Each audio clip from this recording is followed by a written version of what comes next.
വെല്ലുവിളിയായിട്ടാണോ? അതെ, പല ആളുകൾക്ക് നന്നായിട്ട് ചെയ്തിട്ടുണ്ട്. വെല്ലുവിളി നന്നായിട്ട് ചെയ്തിട്ടുണ്ട്. ആദ്യം തന്നെ അതിന് നല്ലൊരു താങ്ക്സ് പറയുന്നുണ്ട്. ഗംഭീരമായിട്ട് ചെയ്തിട്ടുണ്ട്. എങ്ങനെയാണ് ആ ഒരു സീനിലേക്ക് ഈ മമ്മൂക്കയുടെ കൂടെ ഷൈൻഡോജൊക്കെ ഇപ്പൊ മമ്മൂക്കയുടെ കൂടെ എല്ലാ സിനിമ മമ്മൂക്ക അഭിനയിച്ചു വെച്ച എല്ലാ സിനിമയിലും മമ്മൂക്ക കൂടെ കൊണ്ടു കിടക്കുകയാണ്. ആ സിനിമയിലേക്ക് തന്നെ മമ്മൂക്കയുടെ കൂടെ തന്നെ എത്താൻ പറ്റി, മമ്മൂക്കയുടെ കൂടെ ഷെയർ ചെയ്യാൻ പറ്റിയ സ്ക്രീൻ വലിയൊരു എക്സ്പീരിയൻസ് അല്ലായിരുന്നു? എങ്ങനെ ഉണ്ടായിരുന്നു പറയും? അടിപൊളിയായിരുന്നു. മമ്മൂക്കയുടെ ആദ്യമായിട്ടാണ് അഭിനയിക്കുന്നത്. മമ്മൂക്ക ഫാൻ ബോയ് ആയിരുന്നില്ല വേണ്ടത്, പക്ഷെ ഇപ്പൊ ആയിക്കൊണ്ടിരിക്കുന്നു, ശ്രമിക്കുന്നു. അങ്ങനത്തെ പരിപാടികളൊക്കെ ഉള്ളു. ഷൈൻ്റെ കസിൻ, ഷൈൻ്റെ അനിയൻ തന്നെയാ, സ്വന്തം അനുജനാട്ടോ.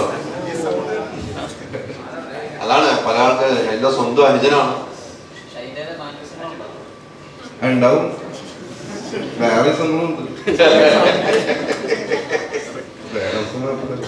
അല്ല, ഈ സബ്ജക്ട് കേട്ട് കഴിഞ്ഞപ്പോൾ ഇങ്ങനെയാണ് ചേട്ടനുണ്ട് അഭിനയിക്കുന്ന സിനിമ ആരാണ് വിളിക്കുന്നത്? ആദ്യമായിട്ട് ഞാനും ചേട്ടനും ആദ്യമായിട്ട് സ്ക്രീനിൽ ഒരുമിച്ച് വരുന്ന പടമാണിത്. ഇതിനു മുമ്പ് ഞങ്ങൾ ക്രിസ്റ്റഫറിൽ അഭിനയിച്ചിട്ടുണ്ടെങ്കിൽ ഒരുമിച്ച് കാണാൻ പറ്റിയിട്ടുണ്ടായിരുന്നില്ല. പക്ഷെ ആദ്യമായിട്ട് ഒരുമിച്ച് വരുന്ന പടമാണ്. അത് ഭയങ്കര വീട്ടിൽ ഒരുമിച്ച് കാണാറുണ്ട്, വീട്ടിലിടയിൽ കാണാറുണ്ട്, പുറത്താണ് കൂടുതൽ ഒരുമിച്ച് കാണാറ്. ആരാണ് ആദ്യം വിളിക്കുന്നത് ഈ സിനിമയിലേക്ക് സബ്ജക്ട് പറഞ്ഞത്?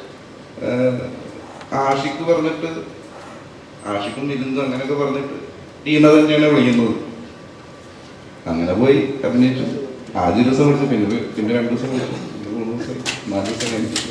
ആദ്യ ഒരു ദിവസം പറഞ്ഞാണ് തുടർന്നു അല്ലേ? അല്ല, നല്ലൊരു എക്സ്പീരിയൻസ്. നന്നായിട്ട് ചെയ്യുകയും ചെയ്തപ്പോഴാണ് നമ്മള് ജോക്കുട്ടനെ എനിക്കൊക്കെ പേഴ്സണൽ അറിയാവുന്ന ജോക്കുട്ടൻ വേറെ സിനിമയിൽ അഭിനയിച്ചു. ആദ്യമായിട്ട് അങ്ങനെ പറയുന്നത് 5-6 പറഞ്ഞു കഴിഞ്ഞു.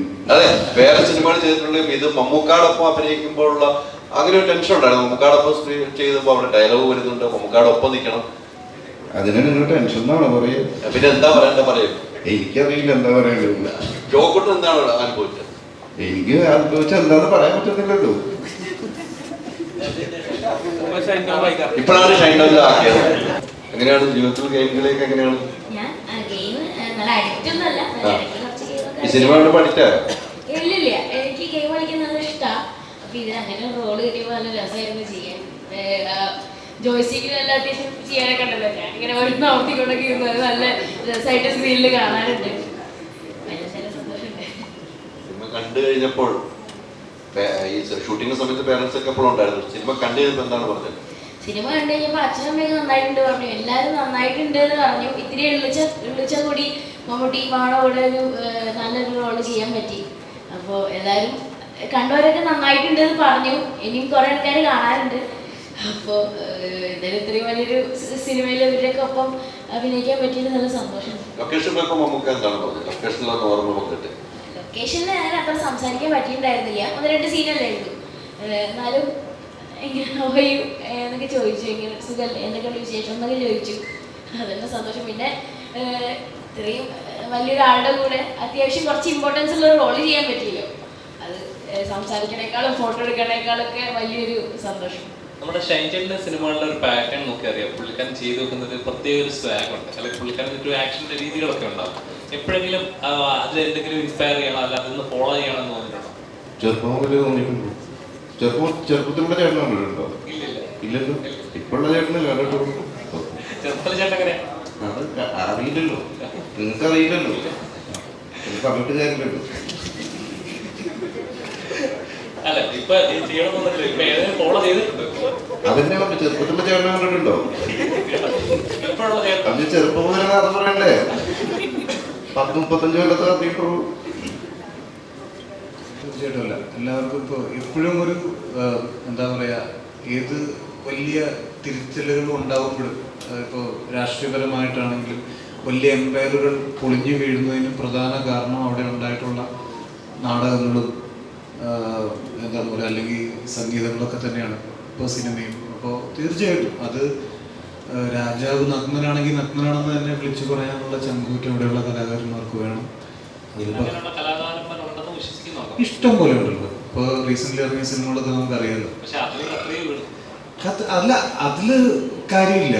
പറഞ്ഞു, കത്രി വീഴുമ്പോൾ അത് ആരാണ് ഇവിടെ തെറ്റുകാരെന്ന് അവർ തന്നെ വിളിച്ചു പറയും പോലെയാണ് എനിക്ക് തോന്നുന്നത്. എനിക്കത് ഫീൽ ചെയ്യുന്നു. നിഷാദിന്റെ ഒരു ഓർമ്മകളാണല്ലോ ഈ സിനിമ. നമുക്ക് എഴുതി കാണിക്കുമ്പോൾ തുടക്കത്തിൽ എഴുതി കാണിക്കണം. നിഷാദ് നമ്മുടെ ഓർമ്മയിലേക്ക് വരാണ്.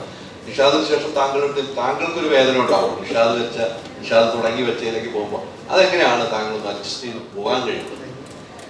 ഇത് ഓൾറെഡി നിഷാദ് ചെയ്തത് ഒരു ഐഡിയ വെച്ചിട്ടായിരിക്കില്ല. ഓൾറെഡി ഫൈനലായിട്ട് ചെയ്യണം. അപ്പോൾ അത് ലാസ്റ്റ് നിറയെ പ്ലാൻസ് ഉണ്ടായിരുന്നു നിഷാദിന്, ഇങ്ങനെ ചെയ്യണം. പക്ഷെ അതൊന്നും ചെയ്യാൻ പറ്റിയില്ല. പിന്നെ ഇപ്പോൾ ഞാൻ ചെയ്യുമ്പോൾ പിന്നെ എൻ്റെ ഐഡിയ വെച്ചിട്ടാണ് ചെയ്യാൻ പറ്റുള്ളൂ. അപ്പം അങ്ങനെ ചിലത് നിഷാദ് വെച്ച പോർഷൻസ് ഒക്കെ നല്ലതാകുമ്പോൾ അതന്നെ വെച്ചിട്ടുണ്ട്. അങ്ങനെ